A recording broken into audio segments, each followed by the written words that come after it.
सुबह के समय में यहाँ उपस्थित हुए हैं अच्छे विषयों पर चर्चा करने के लिए।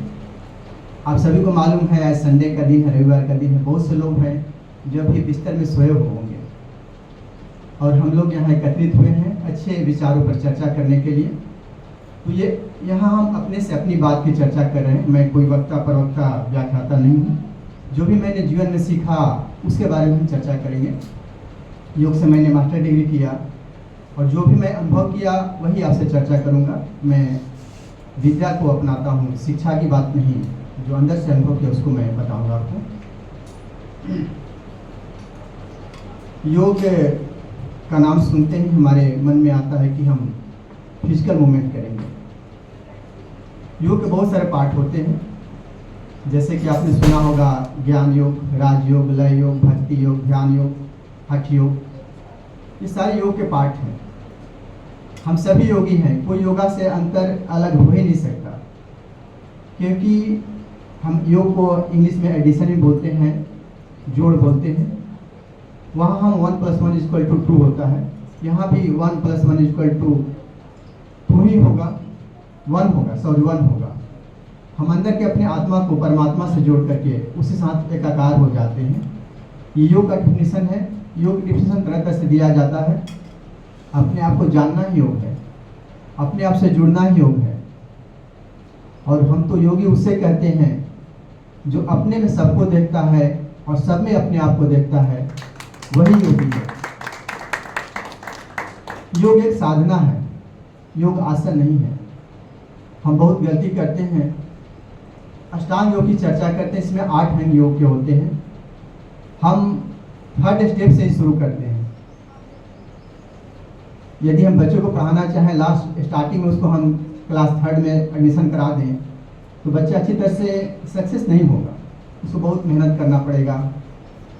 तो हम 3rd स्टेप से स्टार्ट करते हैं। 3rd स्टेप क्या है? आसन है। योग आसन नहीं है, आसन का एक पार्ट है योग। मेन योग अष्टांग योग है, जो यम से शुरू होता है।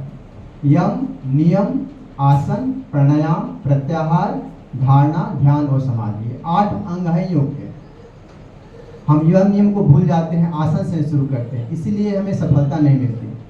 जैसा कि पिछले उद्बोधन में डॉक्टर साहब ने कहा था कि कुछ लोग पार्क में हमें मिले थे, वो बोल रहे थे कि हम तो योग कर रहे हैं, वर्षों से हमें कोई शारीरिक फायदा नहीं हुआ, सभी बीमारियाँ हमारे अंदर हैं, मन भी परेशान रहता है। तो आप यम नियम को पालन नहीं करेंगे तो आसन की सिद्धि आपकी हो ही नहीं सकती। अब यम क्या है? सत्य, अहिंसा, स्तेय, ब्रह्मचर्य, परिग्रह, यम है ये समाज के लिए है। यदि सत्य बोलेंगे तो समाज को फायदा होगा, अहिंसा का पालन करने समाज को फायदा होगा। अस्तेय में चोरी नहीं करना, चोरी नहीं करेंगे तो किसी का वस्तु नहीं चुराएंगे तो समाज के लिए फायदा होगा। ब्रह्मचर्य, बस यूनिवर्स में एक शक्ति है जो पूरे यूनिवर्स को गवर्न कर रही है, उसको हम कहते हैं। लेकिन आम भाषा में हम अपने अंदर की शक्ति को कंट्रोल करके उसको अच्छे कामों लगाने के लिए हम ब्रह्मचर्य की बात करते हैं। अब परिग्रह भी होता है, आवश्यकता से सामान ज़्यादा संग्रह नहीं करना।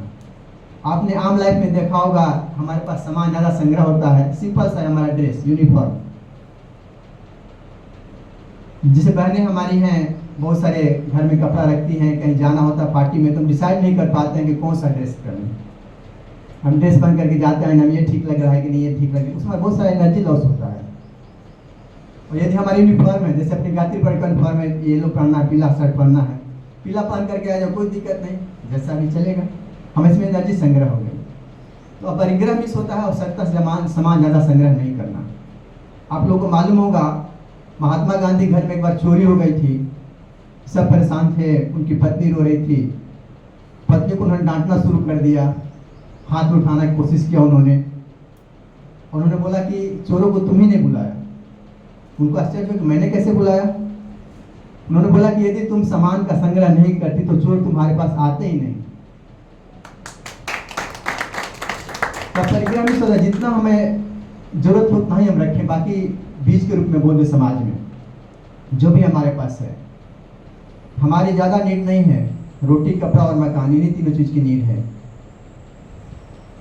नीड, बेसिक नीड को पूरा करते हुए जो भी हमारे पास है उसको बो दे, समाज के बीच बो दे, वो पुष्पित फलित होकर के एक ना एक दिन आपके अंदर झलकेगा। गुरु जी ने चला विचार क्रांति अभियान। किताबों में कोई पावर नहीं है। किताबों में यदि पावर होता, लाइब्रेरियन बहुत ज्ञानी होता। यदि उसको हम आत्मसात करते, जो भी हम पढ़ते हैं उसको आत्मसात करते हैं, तभी ज्ञान होता है। गुरु जी का कितना बड़ा अभियान था। हमारी सोच ही छोटी है, हम छोटे छोटे चीज में उलझे रहते हैं, घर की छोटी छोटी समस्या में उलझे रहते हैं, क्योंकि हमारा लक्ष्य बड़ा है ही नहीं। इसीलिए गुरु जी ने बड़ा लक्ष्य दिया था, युग निर्माण योजना। पूरे युग को बदलने की चर्चा किया था गुरु जी ने, और बिल्कुल पॉसिबल है, ये बिल्कुल पॉसिबल है। हम पूरे युग को बदल सकते हैं, लेकिन हम लोग छोटी छोटी उलझनों में, छोटी छोटी समस्याओं में उलझ कर रह जाते हैं। सबसे बड़ा बोझ मालूम है क्या आप लोग को? सबसे बड़ा बोझ क्या है? ईर्ष्या, द्वेष, घृणा।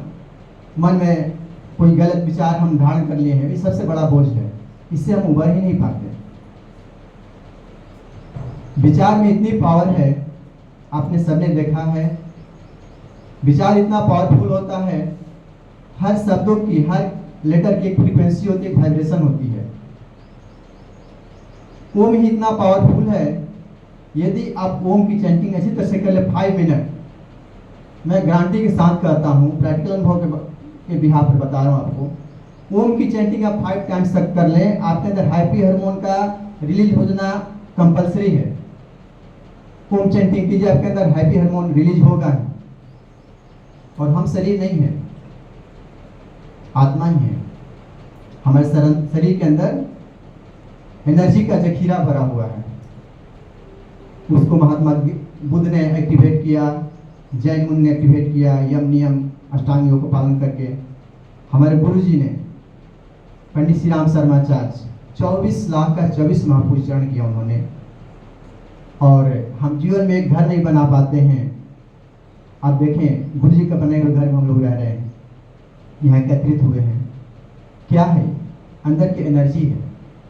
और सबसे अच्छा एनर्जी जागृत करने के लिए माध्यम अष्टांग योग ही है। योग साधना नहीं है, योग आसन नहीं है। सॉरी, योग साधना है, योग आसन नहीं है, परिणाम नहीं है, योग साधना है। हम जीवन को साथ करके अपने आपको जैसा चाहे वैसा बना सकते हैं।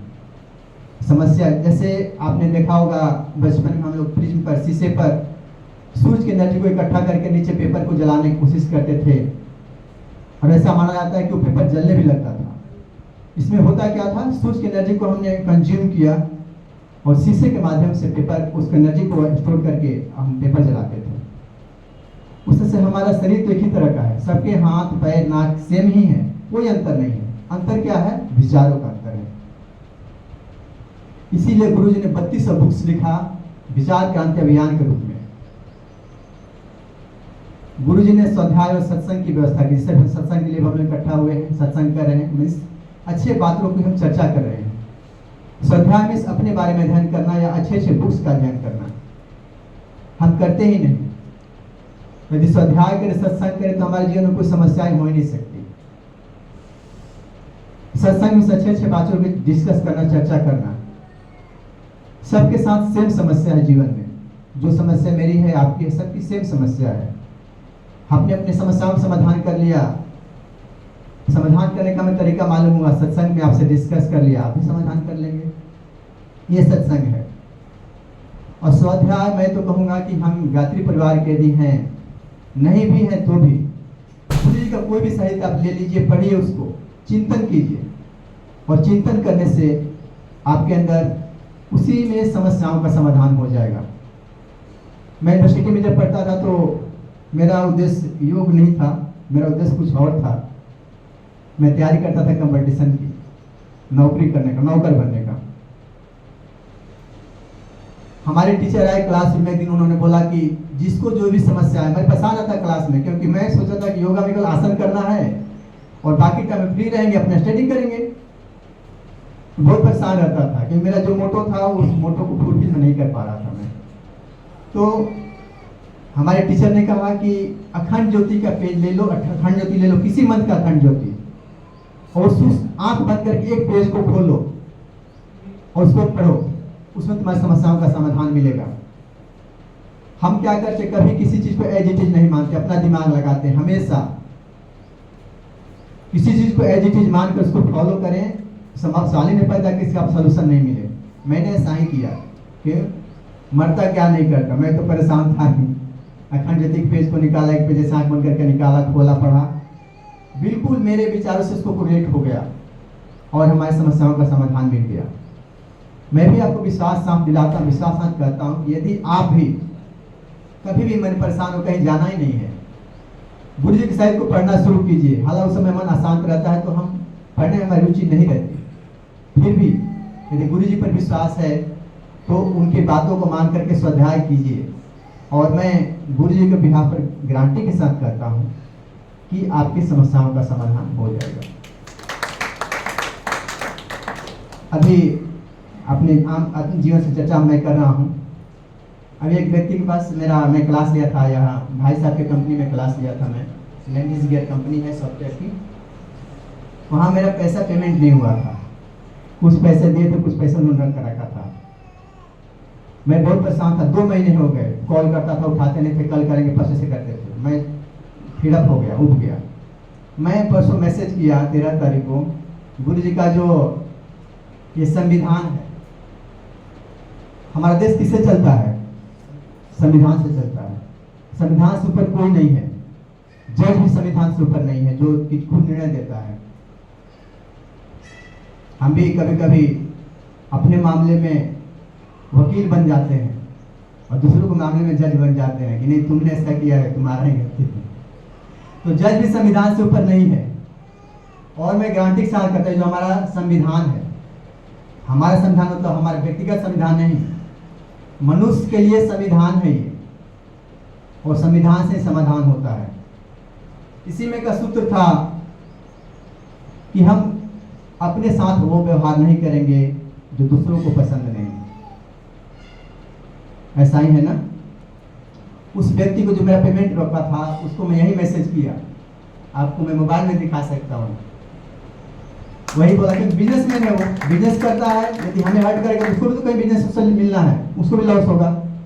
सिंपल सा कोटेशन यही लिख कर भेजा उसको कि हम दूसरे साथ वो व्यवहार नहीं करेंगे जो हमें खुद के लिए पसंद नहीं। रियलाइज किया होगा, गायत्री प्रश्न नहीं है, वो रियलाइज किया होगा।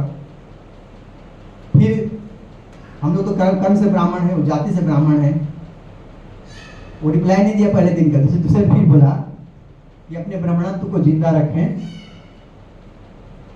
आप लोग अदरवाइज मत लीजिएगा, बनिया ना बने।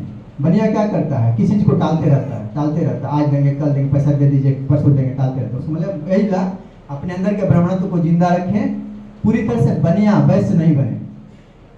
दूसरे दिन उन्होंने पेमेंट मेरा कर दिया। मैं सोचा कॉल करूंगा नहीं, क्योंकि कल करते करते मैं उठ गया था। डेली ये नहीं कहता था कि एक सप्ताह बाद देंगे, कल देंगे, परसों देंगे, कल करूंगा तो परसों दे देंगे। मैं चलो मिलेगा, क्योंकि जानते हैं आपको छोटी छोटी मोबाइल से हमारी इतनी एनर्जी लॉस होती है ना, बहुत एनर्जी लॉस होती है। इसीलिए समस्याओं को भी टालना नहीं चाहिए। महाभारत में महात्मा भीष्म पितामह ने कहा है ना, जो काम है उसको आज कर कंप्लीट कर दो, कल के लिए मत छोड़ो, नहीं तो काम ही तुम्हें समाप्त कर देगा। तो हमारी एनर्जी लॉस इसीलिए होती है, हम किसी काम को टालते रहते हैं। काम उसी समय निपटा दीजिए, नहीं हो रहा है तो उसको छोड़ दीजिए, करने की प्लानिंग मत कीजिए, इससे हमारी बहुत एनर्जी लॉस होती है। तो मैं विषयांतर हो गया था। योग ऐसे विषयांतर तो नहीं कहा जा सकता, विषय योग से बाहर कुछ है ही नहीं। तो यम नियम है, नियम भी है शौच संतोष तप स्वधाइष्ण परिजा। शौच में सफाई करना, संतोष कहा गया ना, contentment is the best thing for all of us to desire. संतोष से बड़ा सुख कुछ नहीं है। लेकिन आम जीवन में यदि हमें ऊंचाइयों तक जाना है तो संतोष से काम नहीं चलेगा, उसको हम आगे के बारे में सोचकर प्लानिंग करेंगे। तो शौच संतोष अगर तब भी होता, विपरीत परिस्थितियों से प्रभावित नहीं होना। हो सकता है आप लोग एसी में रहते होंगे, लेकिन यहाँ पर आकर पंखे में बैठे हुए हैं, यही तप है। जो हमारे जीवन में विपरीत परिस्थितियां हैं उससे प्रभावित नहीं होना है। जिस स्थिति में है आप, जिस स्थिति में है उसमें अपने आप को स्वीकार करना ही ध्यान है। ध्यान आसन ये नहीं है ज्ञान मुद्रा में बैठ गए, कमर गर्दन सीधी कर करके सूझ का ध्यान कर रहे हैं। अपने आप को जिस स्थिति में स्वीकार कर रहे हैं वही ध्यान है।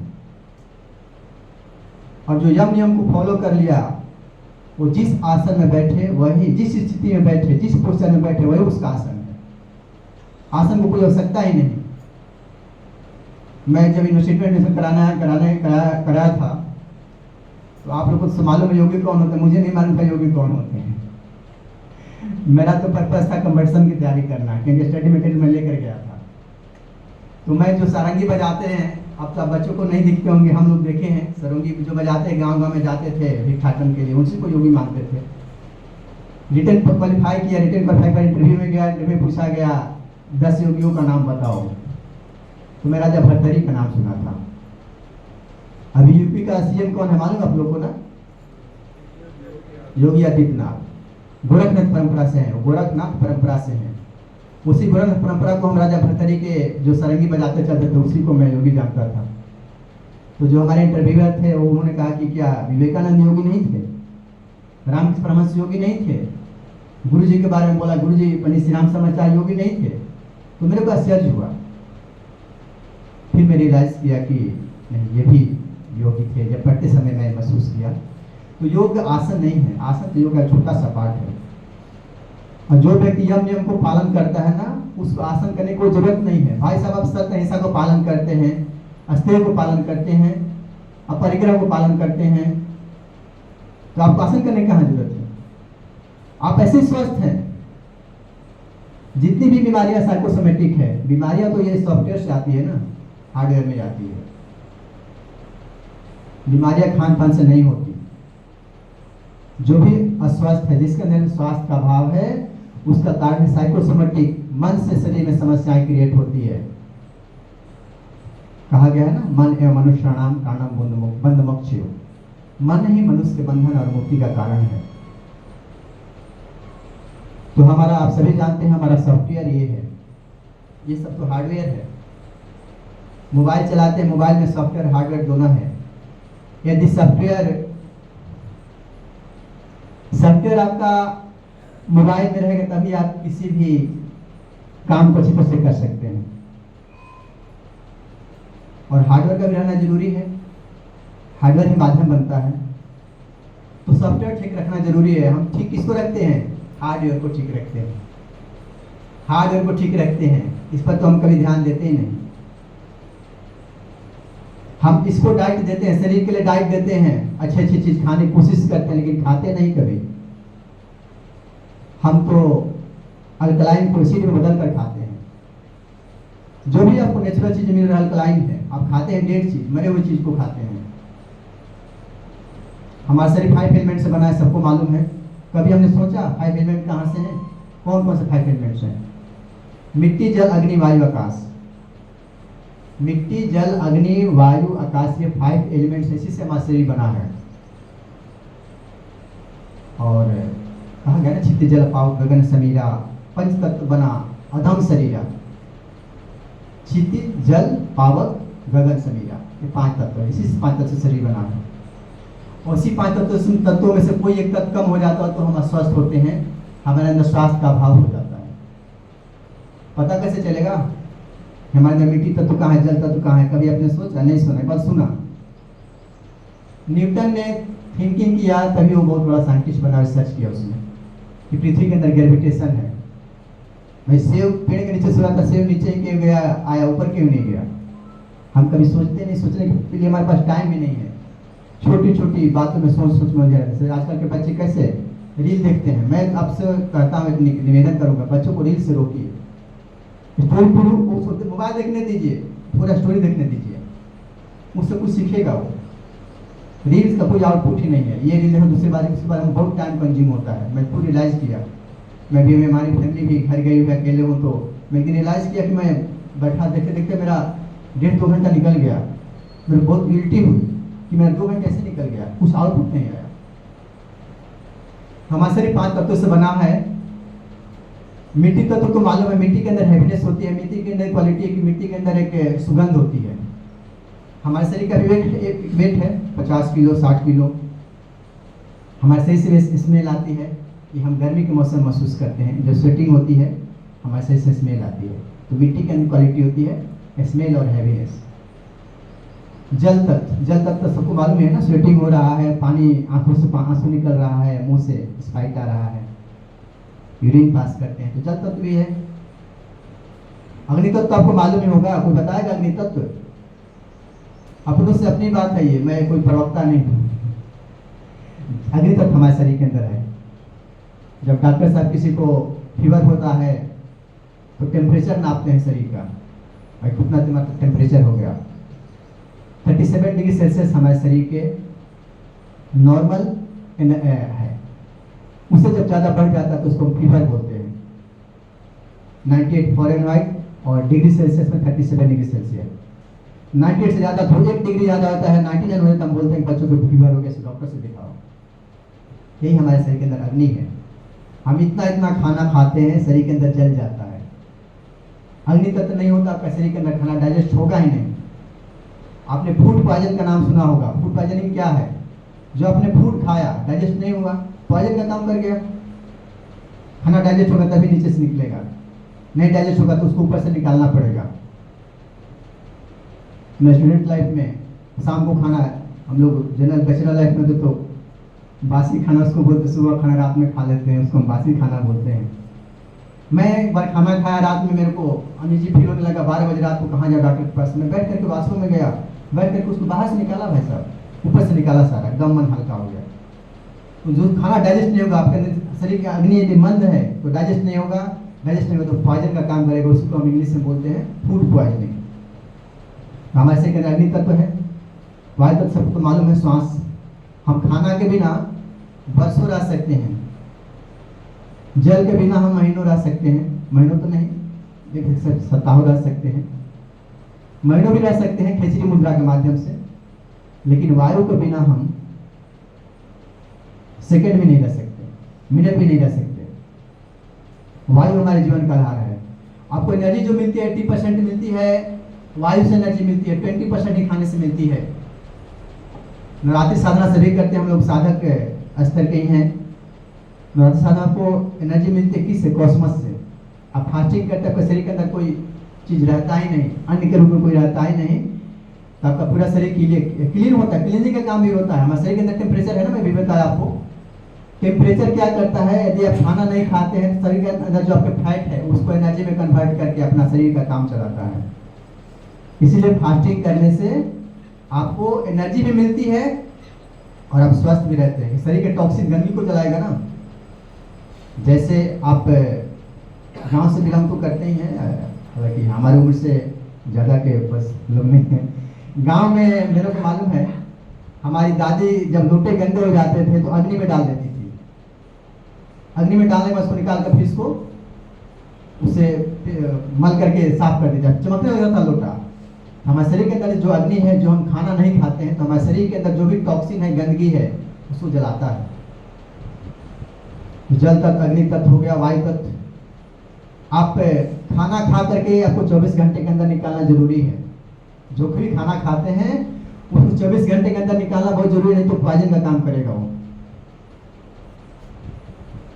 जो आप विचार मन में पाल रखा आपने, पॉजिटिव विचार है तो अच्छी बात है, निगेटिव विचार उसको आपने अपने अंदर रखा है लंबे समय तक, 10-15 दिन, 1 सप्ताह, 10 दिन रख लिया, वो आपके शरीर के अंदर बीमारी पैदा करेगा।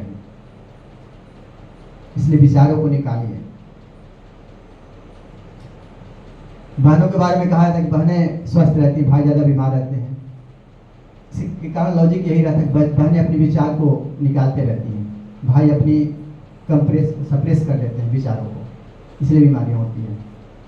आजकल बहनों के अंदर भी जो बीमारियां चल रही है, अपने विचारों को सप्रेस करने की वजह से चल रही है। एक लेमैन जो लेबर जो मजदूर है, किस काल में कभी उसको बीमार आप नहीं देखेंगे। फिजिकल मूवमेंट तो करता ही है, उसके पास उस तरह के विचार ही नहीं आते जितना हम लोग विचार करते रहते हैं। इसीलिए गुरुजी ने विचार क्रांति अभियान चलाया था। और गुरुजी साइंटिस्ट थे, रिसर्चर थे। जैसे साइंटिस्ट ने रिसर्च करके हमें माइक्रोफोन दिया, फैन दिया, ट्यूबलाइट दिया, रिसर्च करके पहले उन्होंने देखा इसका क्या इफेक्ट है, उसके बाद आम पब्लिक को दिया गया। उससे गायत्री मंत्र का जो रिसर्चर थे, गायत्री मंत्र तो पहले से वेदों में था, लेकिन महर्षि विश्वामित्र ने रिसर्च किया था। आप सभी को मालूम है विश्वामित्र ऋषि नहीं थे, राजा थे। राजा से उन्होंने ऋषि बने थे, इसलिए उनको राजर्षि कहा जाता है। तो महर्षि विश्वामित्र ने, लंबी कहानी हो जाएगी, कहानी में नहीं जाएगी, कामधेनु की अगली कहानी आ जाएगी। तो रिसर्च करके देखा कि हमारे शरीर के कौन से पार्ट एक्टिव होते हैं, और उन्होंने राजा से ऋषि पद का धारण किया। राजा से कौन ऋषि बनना चाहता है? और उसके बाद हमारे गुरु जी ने, पंडित श्याम शर्मा आचार्य ने रियलाइज किया कि गायत्री मंत्र की साधना करने से सिद्धि मिल सकती है, और बिल्कुल साइंटिफिक है। जैसे 1 + 1 = 2 होता है। आप भी यदि गायत्री मंत्र साधना करते हैं, अभी भी गुरु जी कहीं गए नहीं हैं, हमेशा फील करने का, मैं तो हमेशा फील करता हूँ, छोटी छोटी बातों में महसूस कर लेता हूँ कि गुरु जी हैं। बहुत सारी मेरे जीवन में घटनाएं घटती है, मैं रियलाइज करता हूँ, छोटी छोटी घटनाएं हैं, कितना बताऊँ आपको। तो गायत्री मंत्र इतना पावरफुल मंत्र है, गुरु जी ने रिसर्च किया इसके ऊपर, रिसर्च करके, ऋषि रिसर्च करता है, जब साइंटिस्ट उसे रिसर्च करते हैं, तो रिसर्च करने के बाद गुरु जी इसको साधने के बाद उनको लगा कि बहुत फायदेमंद है।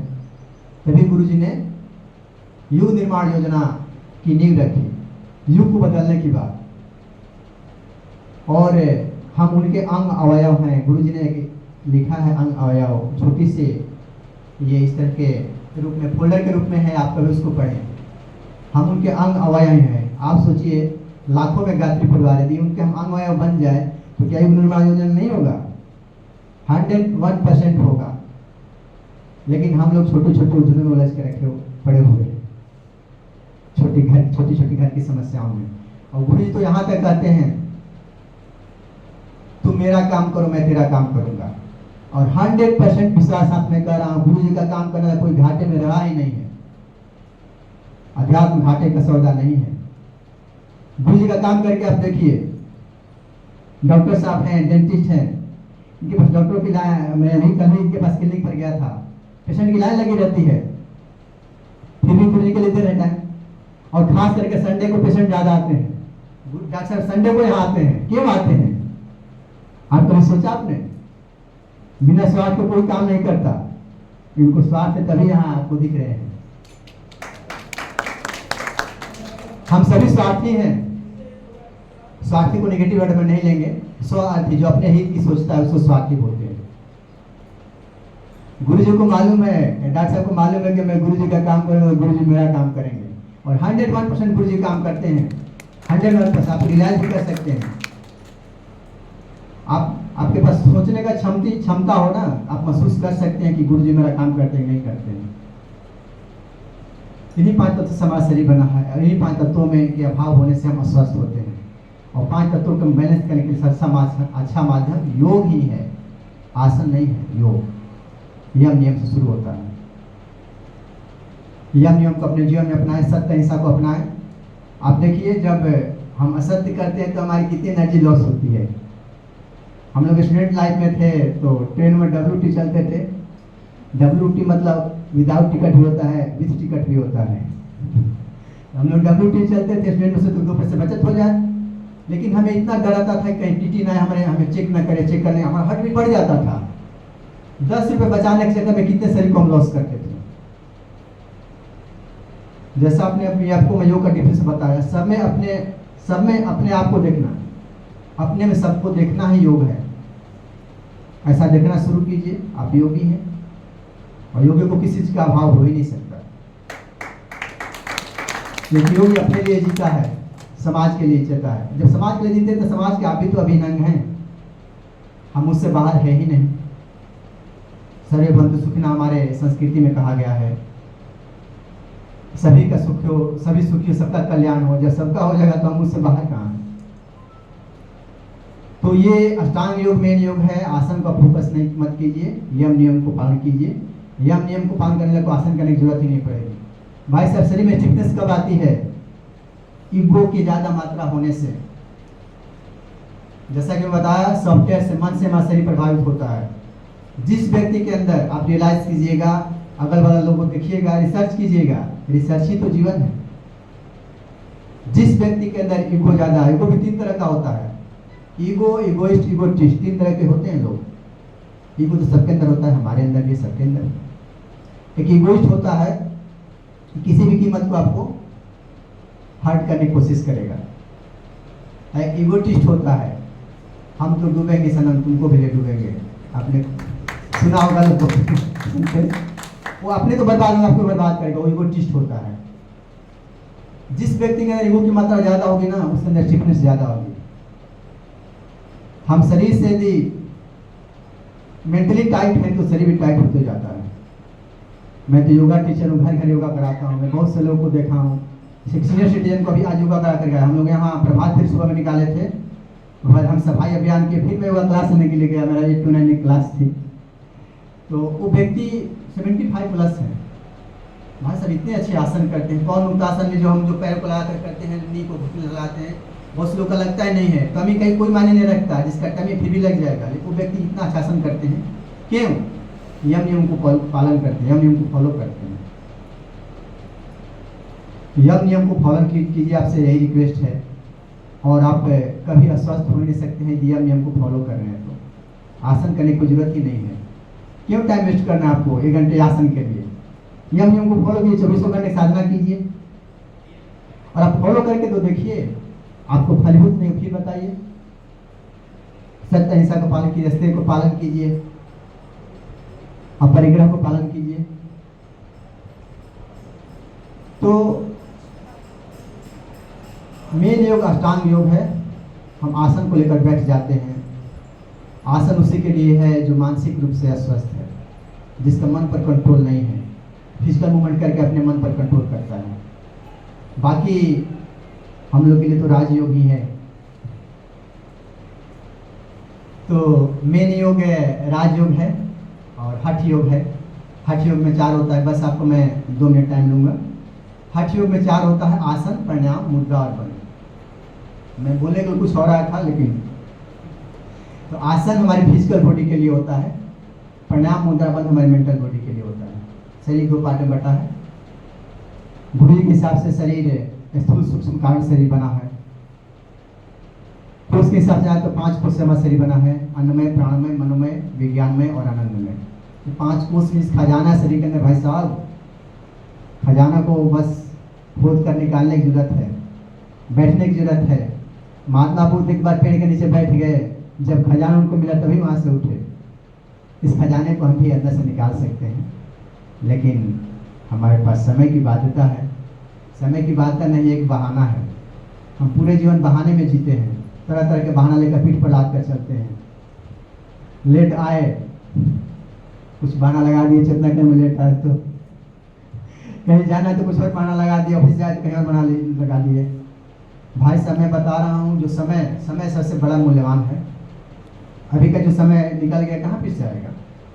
समय की जो कीमत समझता है ना, समय उसी का कदर करता है। समय उसको जहाँ ले जाना चाहे पहुँचा सकता है। डिसिप्लिन को मेंटेन करें। योग डिसिप्लिन है। पहला सूत्र है योग अर्थयोगानुशासन।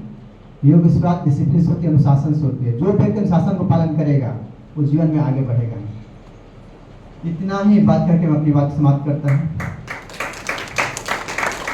जो बात अच्छी लगी, सब गुरु जी के जो साहित्य है, मैं स्वाध्याय किया, पढ़ा लिखा, वही आपको बताने की कोशिश किया।